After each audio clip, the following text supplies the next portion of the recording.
శ్రోత్రియ అంటే శృతులు అర్థం తెలియాలి. నేనే బ్రహ్మమునైతిని అనే బ్రహ్మనిష్ట కలిగి ఉండాలి. ఆ నిష్ట కలిగినటువంటి వాడే శ్రోత్రియ నిష్ఠుడైనటువంటి గురువు. ఆయన మాత్రమే బ్రహ్మజ్ఞానం విపులంగా చెప్పగలరు. అలాంటి గురువుని వెతుక్కోవాలి అన్నప్పుడు అప్పుడు అన్వేషణ చేసి గురువు దగ్గరికి వెళ్ళాడనమాట. అప్పుడు ఆ గురువు గారు ఏం చెప్పారు, నాయన నువ్వు జీవుడు అనుకుంటున్నావు కానీ నీవు కూడా ఆ గురుస్వరూపానివే అని చెప్పి, ఇక్కడ ఇదంతా చెప్తే ఎక్కువైపోతుందేమో కానీ చెప్పడం తప్పదు కదా, చెప్తా.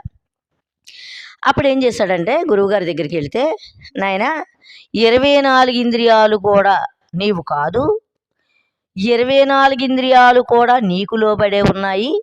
నీకు ఒకవేళ ఏ కాలుకు ముళ్ళు గుచ్చుకుంటే నా కాలుకు ముళ్ళు గుచ్చుకుందని కాలుకు విలక్షణంగా